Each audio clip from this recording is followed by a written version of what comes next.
Hello students, मैं राज sir एक बार फिर लक्ष्य 24 में आपका स्वागत करता हूं। आज का विषय है उपग्रहों की गति यानी मोशन ऑफ सैटेलाइट्स। सबसे पहले ये समझिए कि उपग्रह किसे कहते हैं। तो जो आकाशीय पिंड ग्रहों के चारों तरफ घूम रहे होते हैं उनको हम क्या कहते हैं, उपग्रह। जैसे कि पृथ्वी एक ग्रह है, तो पृथ्वी के चारों तरफ जो भी आकाशीय पिंड घूम रहा होगा उसको हम लोग क्या कहेंगे, उपग्रह। जैसे कि पृथ्वी के चारों तरफ चंद्रमा क्या कर रहा है, घूम रहा है, तो चंद्रमा क्या है, एक उपग्रह है। अब उपग्रह कई तरह के होते हैं। अगर हम बनावट के आधार पर देखें तो उपग्रह दो तरह के होते हैं, एक प्राकृतिक उपग्रह और एक कृत्रिम उपग्रह। जो प्राकृतिक उपग्रह होते हैं उसको प्रकृति ने बनाया है, इंसानों ने नहीं बनाया है। जैसे कि पृथ्वी का मात्र एक प्राकृतिक उपग्रह है चंद्रमा। चंद्रमा को किसी इंसान ने नहीं बनाया बल्कि उसको किसने बनाया है, प्रकृति ने। तो इसलिए चंद्रमा एक नेचुरल सैटेलाइट है। और वहीं पर कृत्रिम उपग्रह ऐसे उपग्रह होते हैं जिसको कि इंसानों ने बनाया है। अब कृत्रिम उपग्रह अलग अलग उद्देश्य से बनाए जाते हैं, यानी कृत्रिम उपग्रह कई प्रकार के होते हैं जो कि अलग अलग उद्देश्यों से बनाए जाते हैं। जैसे कि आप यहाँ पर देखिए संचार उपग्रह। ये संचार उपग्रह क्या है, अगर जिस उपग्रह को हमने कम्युनिकेशन सिस्टम के लिए बनाया है उसको हम लोग क्या कहते हैं, संचार उपग्रह। संचार उपग्रह से जैसे कि मोबाइल से हम बात करते हैं या टेलीविज़न देखते हैं, तो इस सब जो है, ये सब जो सिस्टम काम कर रहे हैं वो किन उपग्रहों की वजह से, संचार उपग्रहों की वजह से। अब वैज्ञानिक उपग्रह, जिन उपग्रहों को हम वैज्ञानिक अध्ययन करने के लिए छोड़ते हैं उसको हम लोग क्या कहते हैं, वैज्ञानिक उपग्रह। जैसे कि यहाँ से पृथ्वी से हमने कोई उपग्रह छोड़ा सूर्य के लिए, तो सूर्य का अध्ययन करने के लिए, तो इस तरह के उपग्रह को हम लोग क्या कहेंगे, वैज्ञानिक उपग्रह कहते हैं। अब मौसमी उपग्रह, ऐसे उपग्रह जिनसे कि मौसम की जानकारी प्राप्त की जाती है, उन उपग्रहों को हम लोग क्या कहते हैं, मौसमी उपग्रह। दूर संवेदी उपग्रह क्या होते हैं, दूर संवेदी उपग्रह का मतलब कि ऐसे उपग्रह जिनसे कि पृथ्वी पर स्थित किसी वस्तु का फोटो लेते हैं, किसी चीज़ का फोटो लेते हैं और उस फोटो का अलग अलग उद्देश्यों से हम लोग प्रयोग करते हैं। भूप्रेक्षक उपग्रह, ऐसे उपग्रह जो कि पृथ्वी की हमेशा प्रेक्षण करते हैं, पृथ्वी के अलग अलग भागों का निरीक्षण करते रहते हैं, ऐसे उपग्रहों को भूप्रेक्षक उपग्रह बोलते हैं। इसी तरह से मैरीसेट उपग्रह क्या होते हैं, मैरीसेट उपग्रह का मतलब ये होता है कि जैसे कि कोई उपग्रह है और वह उपग्रह, जैसे कि कोई जलयान है, जलयान जो समुद्र में बड़े बड़े जहाज़ चलते हैं, पानी के जहाज़, उनमें जो सिग्नल प्रोवाइड कराया जाता है वो मैरीसेट उपग्रहों के द्वारा ही प्रोवाइड कराया जाता है। जैसे कि कोई उपग्रह, कोई जलयान है और समुद्र में कोई तूफान आ गया, तो उस टाइम में उसको उस जलयान को जो सिग्नल प्रोवाइड कराया जाता है वो मैरीसेट उपग्रह से ही प्रोवाइड कराया जाता है। तो इस तरह से कई तरह के उपग्रह होते हैं। अब हम लोगों को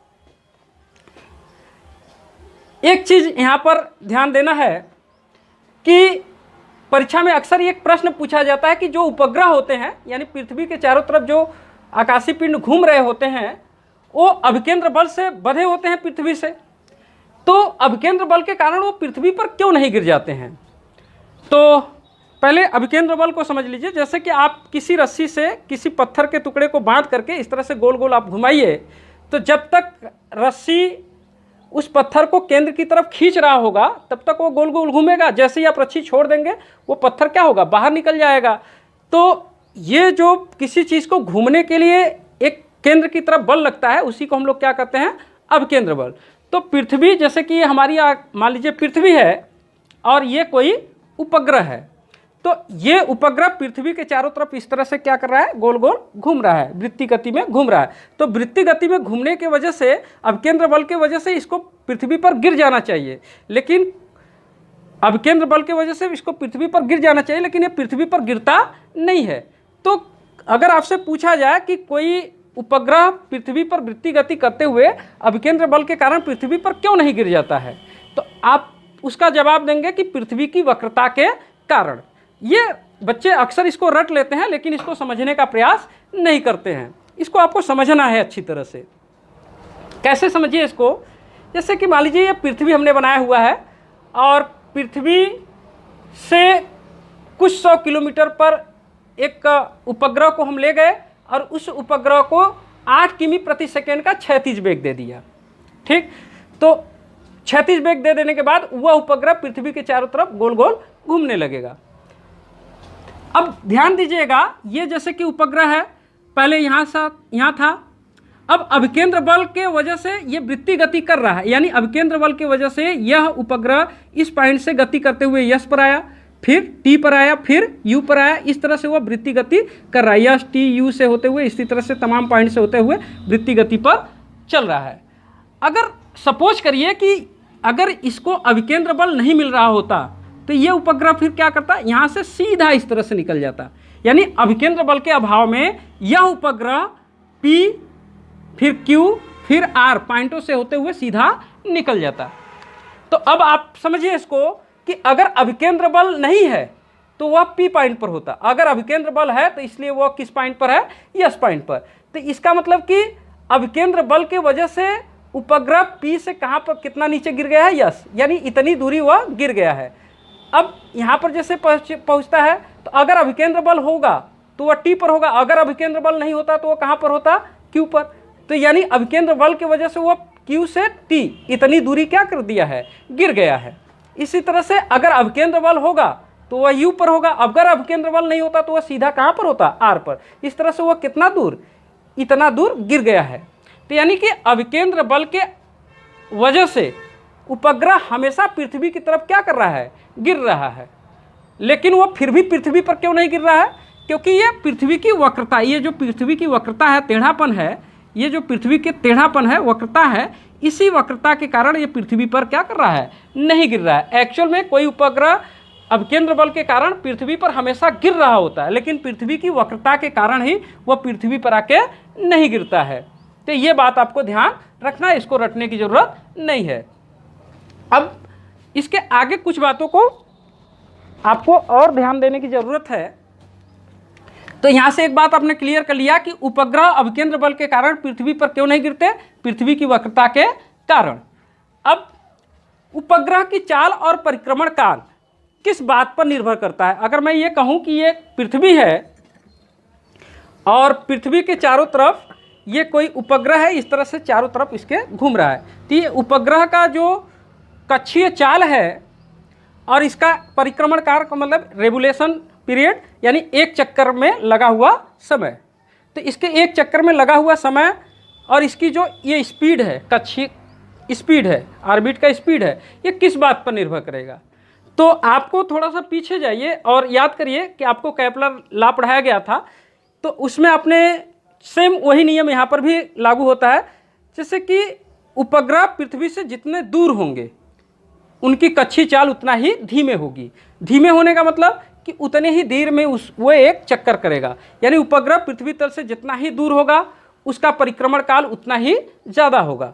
और जो उपग्रह पृथ्वी तल से जितने कम ऊंचाई पर होंगे वह उतने ही तेज़ी से जो है अपने ऑर्बिट पर घूमेंगे, यानी उनका परिक्रमण काल, एक चक्कर का समय क्या होगा, कम होगा, क्योंकि तेज़ी से घूम रहा है यहाँ पर।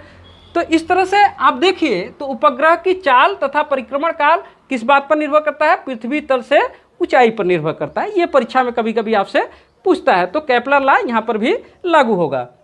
अब उपग्रह की चाल उपग्रह के द्रव्यमान पर निर्भर करता है कि नहीं? नहीं। जो उपग्रह है, मान लीजिए ये कोई उपग्रह, इसमें मैं बैठा हुआ हूँ, तो इस उपग्रह में बैठ करके अगर मैं पृथ्वी के चारों तरफ घूम रहा हूँ और इसी उपग्रह में से मैं एक मार्कर बाहर फेंक दूँ तो वह मार्कर का द्रव्यमान तो काफ़ी कम होगा इस उपग्रह की तुलना में, लेकिन वह मार्कर भी इसी उपग्रह के साथ साथ घूमेगा। यानी कि उपग्रह की जो स्पीड होती है, चाल होती है, कक्षीय चाल होती है, वह उपग्रह के द्रव्यमान पर निर्भर नहीं करता है। तो यही बात मैंने लिखा है कि उपग्रह की जो चाल होती है उपग्रह के द्रव्यमान पर निर्भर नहीं करता है। और ये जो ऊपर मैंने आपको बताया कि उपग्रह की चाल तथा परिक्रमण काल पृथ्वी तल से ऊंचाई पर निर्भर करता है, इसका भी एक उदाहरण आप समझिए। जैसे कि मान लीजिए कि ये कोई उपग्रह है, उपग्रह पृथ्वी तल से बहुत ऊंचाई पर नहीं होते हैं, हार्डली वो 300-400 किलोमीटर की ऊंचाई पर होते हैं। तो अगर कोई उपग्रह 300-400 किलोमीटर की ऊंचाई पर है तो उसका परिक्रमण काल काफ़ी कम होगा, यानी कि वो बहुत जल्दी जल्दी चक्कर लगाएंगे। तो पृथ्वी के निकट जो कक्षा में उपग्रह घूम रहे होते हैं, एक दिन में 10 से 20 चक्कर लगा लेते हैं। वहीं पर जब चंद्रमा पृथ्वी से काफ़ी दूर है, इसलिए उसका परिक्रमण काल काफ़ी ज़्यादा होता है, यानी चंद्रमा को एक चक्कर घूमने में कुल लगभग 29.5 दिन का समय लगता है। तो इस तरह से आपको इन दोनों बातों को ध्यान में रखना है। अब एक चीज़ और आपको ध्यान रखना है, आपसे कभी कभी परीक्षा में पूछता है कि भूतुल्यकालिक उपग्रह किसे कहते हैं। भूतुल्यकालिक, भू मतलब पृथ्वी, तुल्यकालिक मतलब कि पृथ्वी के तुलना में एक समान।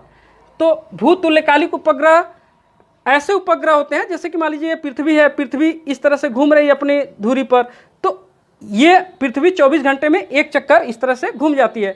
अगर ये उपग्रह उसी पृथ्वी के साथ साथ एक पॉइंट को फोकस करके उसी के साथ साथ इस तरह से घूमे और ये उपग्रह भी पृथ्वी के साथ 24 घंटे में एक चक्कर घूम जाए, तो ऐसे उपग्रह को हम लोग क्या कहेंगे, भूतुल्यकालिक उपग्रह। जैसे कि आप इसको ऐसे समझिए, जैसे कि मान लीजिए ये हमारे हाथ में ये उपग्रह है, तो एक पॉइंट को, पृथ्वी के एक पॉइंट को फोकस कर लिया। अब इसी के साथ साथ ये भी पृथ्वी घूम रही है, इसी के साथ साथ ये भी घूमता हुआ चला जा रहा है। तो इस तरह से 24 घंटे में ये एक बार घूमेगा, उसी को फोकस करके ये उपग्रह भी अगर एक बार घूम जा रहा है, तो इस तरह के उपग्रह को हम लोग क्या कहेंगे, भूतुल्यकालिक उपग्रह। अब भूतुल्यकालिक उपग्रह जो होते हैं उनका परिक्रमण काल यानी कितना होगा, 24 घंटे का होगा। कभी कभी आपके परीक्षा में एक चीज़ पूछता है कि भूतुल्यकालिक उपग्रह का जो पृथ्वी तल से ऊंचाई होती है वो कितनी होती है। तो ये एग्जैक्ट वैल्यू आपको याद रखना है कि पृथ्वी तल से ऊंचाई होता है 35,830 किलोमीटर। तो आपको याद रखना है कि 35,830 किलोमीटर की ऊंचाई होती है। अब भूतुल्यकालिक उपग्रह जो होते हैं, इनका अगर हम कहें कि इनकी कक्षा को हम क्या कहते हैं, तो इनका जो ऑर्बिट होता है इस तरह से, उनके ऑर्बिट को हम बोलते हैं पार्किंग कक्षा। पार्किंग कक्षा इसलिए क्योंकि जैसे कि पृथ्वी के सापेक्ष वो सैटेलाइट क्या होता है, एक जगह पार्क रहता है, मतलब स्थिर रहता है। अब कक्षीय चाल, कोई उपग्रह जो भूतुल्यकालिक उपग्रह है उसका स्पीड, कक्षा ऑर्बिट का स्पीड क्या होगा, ऑर्बिट में जो घूम रहा है किस स्पीड से घूम रहा होगा, तो 11,042 किलोमीटर प्रति घंटा की स्पीड से घूम रहा होगा। और जो भूतुल्यकालिक उपग्रह होता है उसका जो ऑर्बिट होता है वो एक वृत्ताकार होता है, यानी एक सर्किल में होता है, एक वृत्त होता है। अच्छा, भूतुल्यकालिक उपग्रह का उपयोग कहाँ पर होता है, तो ख़ास तौर से इसका उपयोग जो हम लोग टेलीविज़न देखते हैं या कोई लाइव प्रोग्राम देखते हैं, तो उस तरह के जो है प्रोग्रामों में, यानी कि सीधे सीधे टीवी सिग्नल्स को परावर्तित कर सेटों पर दिखाए जाते हैं, जो उसके यूज में आता है।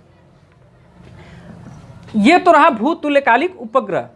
अब थोड़ी सी एक चीज़ और आपको ध्यान में रखनी है, अगर आपसे कभी ये पूछे कि पृथ्वी के कौन से हिस्से से किसी उपग्रह को प्रक्षेपित किया जाए कि उस उपग्रह को प्रक्षेपण करने में कम ऊर्जा की आवश्यकता हो, तो ध्यान रखिएगा कि पृथ्वी की चुंबकीय भूमध्य रेखा या उसके आसपास के एरिया से अगर किसी उपग्रह या जो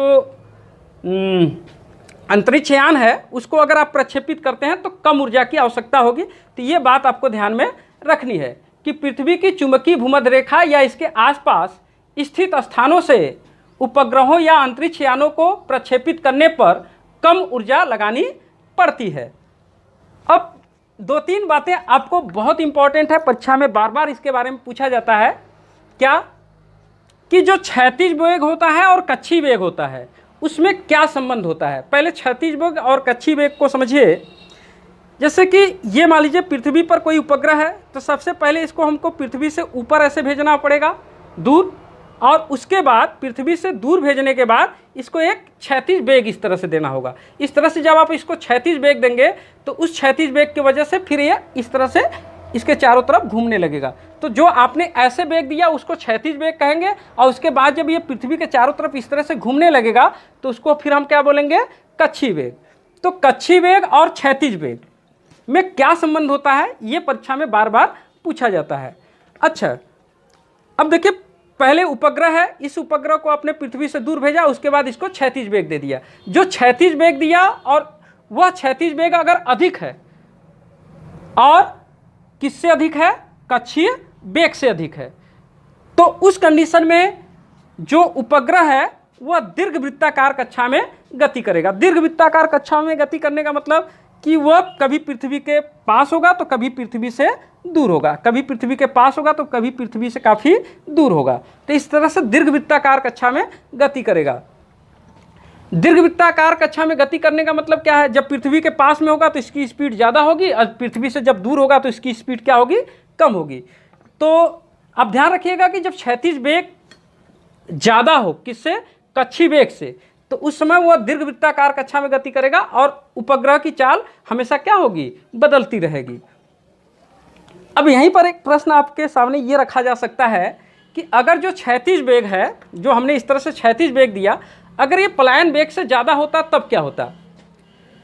तो पलायन वेग से ज़्यादा, पलायन वेग क्या होता है, जैसे पृथ्वी से हम किसी चीज़ को ऊर्ध्वाधर ऊपर की तरफ फेंक दें और इतनी स्पीड से फेंक दें कि वो दोबारा पृथ्वी पर लौट के ना आए, तो उस वेग को हम लोग क्या करते हैं, पलायन वेग। पलायन वेग का मान कितना होता है पृथ्वी पर, 11.2 किलोमीटर प्रति सेकेंड। तो ध्यान रखिएगा कि पृथ्वी पर पलायन वेग का मान है 11.2 किमी प्रति सेकेंड। तो अगर हम किसी पिंड का जो क्षैतिज वेग दिया वो पलायन वेग से ज़्यादा हो गया, तो निश्चित रूप से वो फिर इस तरह से गति नहीं करेगा, बल्कि वो कक्षा छोड़ करके पलायन कर जाएगा, कहीं और चला जाएगा। तो ध्यान रखिएगा कि क्षैतिज वेग अधिक हो लेकिन पलायन वेग से जो है अधिक न हो, कम ही हो, तो उस कंडीशन में क्षैतिज वेग अगर अधिक है कक्षीय वेग से, तो दीर्घवृत्ताकार कक्षा में वह गति करेगा और उपग्रह की चाल हमेशा क्या होगी, बदलती रहेगी। लेकिन वहीं पर अगर क्षैतिज वेग कम हुआ, किससे, कक्षीय वेग से, तो क्षैतिज वेग कम होने का मतलब कि फिर वो इस तरह से गोल गोल नहीं घूमेगा। कहने का मतलब कि अगर क्षैतिज वेग कम हो गया तो निश्चित रूप से वो पृथ्वी पर एक समय आकर के क्या होगा, गिर जाएगा, लेकिन तुरंत पृथ्वी पर नहीं गिरेगा। आपने ऐसे वेग दिया तो फिर इस तरह से गति करेगा, धीरे धीरे वो बार बार जितना चक्कर लगाएगा उतना बार वो पृथ्वी के पास आता जाएगा और एक समय पृथ्वी पर आके क्या करेगा, गिर जाएगा। तो अगर क्षैतिज वेग कम हुआ कक्षीय वेग से, तो परवलयाकार पथ पर चलेगा और अंत में पृथ्वी पर क्या करेगा, गिर जाएगा। क्षैतिज वेग अगर कक्षीय वेग के बराबर हुआ, तो अगर क्षैतिज वेग जितना दिया उतना ही कक्षीय वेग है, अगर क्षैतिज वेग कक्षीय वेग के बराबर है, तो उस कंडीशन में जो उपग्रह है वह पृथ्वी के चारों तरफ वृत्तीय कक्षा में गति करेगा, और वृत्तीय कक्षा में गति करने के साथ साथ उपग्रह के घूमने के लिए ये न्यूनतम ऊर्जा है। कहने का मतलब ये है कि जैसे कि उपग्रह को इसके चारों तरफ घूमने के लिए जो आप क्षैतिज वेग दे रहे हो, ये क्षैतिज वेग कक्षीय वेग से बराबर रख सकते हैं। बराबर से अगर थोड़ा सा भी कम हुआ तो वो पृथ्वी के चारों तरफ घूमेगा नहीं, बल्कि परवलयाकार पथ पर घूमते हुए पृथ्वी पर आके क्या होगा, गिर जाएगा। तो ये बात आपको ध्यान रखनी है।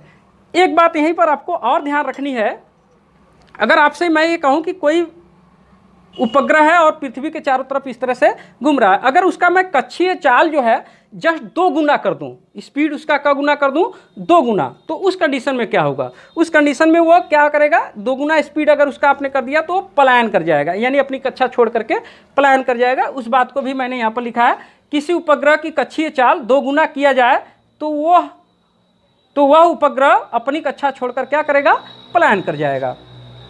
तो इस तरह से इन बातों को आपको क्या करना है, ध्यान में रखना है। अगर हम कक्षा के आधार पर उपग्रह के प्रकार को देखें तो उपग्रह मुख्य रूप से 4 तरह के होते हैं। कक्षा के आधार पर इसका मतलब ये है, जैसे कि ये पृथ्वी है और ये कोई उपग्रह है, तो ये उपग्रह इस तरह से पृथ्वी के चारों तरफ एक ऑर्बिट में, एक कक्षा में घूम रहा है। तो इसका ऑर्बिट ऐसे भी हो सकता है, ये ऐसे भी हो सकता है, ये इसका ऑर्बिट पृथ्वी के पास भी हो सकता है या पृथ्वी से काफ़ी दूर भी हो सकता है। तो ये जो ऑर्बिट है, कक्षा के आधार पर अगर हम उपग्रह को देखें तो उपग्रह मुख्य रूप से 4 तरह के होते हैं। भूतुल्यकालिक उपग्रह, इसके बारे में हमने पहले ही चर्चा कर लिया है। भूतुल्यकालिक उपग्रह ऑर्बिट कैसा होता है, वृत्तीय कक्षा में होता है और सूर्य पृथ्वी के साथ साथ 24 घंटे में वो भी एक चक्कर लगाता है, यानी पृथ्वी के एक पॉइंट को फोकस करते हुए पृथ्वी के साथ साथ ही वो घूमता है, एक ही पॉइंट को फोकस करते हुए। तो भू तुल्यकालिक उपग्रह पहले ही पढ़ लिया है। सौर तुल्यकालिक उपग्रह क्या होता है ये थोड़ा ध्यान रखिएगा आप। सौर तुल्यकालिक उपग्रह का मतलब ये होता है कि जो उपग्रह पृथ्वी के ध्रुवों से बार बार गुजरे। पृथ्वी का ध्रुव, उत्तरी ध्रुव ये है, दक्षिणी ध्रुव ये है, तो पृथ्वी के ध्रुव से इस तरह से गति करे, यानी एक बार इस ध्रुव से गुजरे तो एक बार इस ध्रुव से, तो इस तरह की अगर गति कर रहा है, इस तरह की गति कर रहा है कि पृथ्वी के ध्रुवों से बार बार गुजर रहा है, तो इसको हम कहेंगे सौर तुल्यकालिक उपग्रह। ये जो है 500 से 1000 किलोमीटर की ऊंचाई पर इस तरह से घूमते हैं। तो ध्यान रखिएगा सौर तुल्यकालिक उपग्रह क्या होते हैं। सौर तुल्यकालिक उपग्रह ऐसे उपग्रह जो कि पृथ्वी के ध्रुवों के ऊपर से बार बार गुजरते हैं। निम्न भूकक्षीय उपग्रह क्या होते हैं। निम्न भूकक्षीय उपग्रह का मतलब कि पृथ्वी से काफ़ी कम ऊंचाई पर, यानी 200 से 600 किलोमीटर की ऊंचाई पर अगर पृथ्वी के चारों तरफ एक अंडाकार कक्षा में इस तरह से गति कर रहा है तो उसको हम लोग बोलेंगे निम्न भूकक्षीय उपग्रह। और आजकल के ज़्यादातर उपग्रह जो हैं निम्न भूकक्षीय उपग्रह ही होते हैं। अब दीर्घवृत्तीय कक्षा वाले उपग्रह, दीर्घवृत्त मतलब कि दीर्घवृत्त में इस तरह से गति करेंगे तो काफ़ी पृथ्वी से काफ़ी दूरी पर, तो उसको हम बोलेंगे दीर्घवृत्तीय कक्षा वाले उपग्रह। तो इस तरह से उपग्रह ऑर्बिट के आधार पर अगर आप उपग्रह देखें तो 4 तरह के होते हैं। अब एक चीज़ और आपको ध्यान में रखनी है कि जो उपग्रह होते हैं उसमें भारहीनता की स्थिति होती है, यानी कि अगर आप किसी उपग्रह में बैठे हैं तो उसमें आपका वेट महसूस नहीं होगा, आप उसमें भारहीनता की स्थिति में होंगे।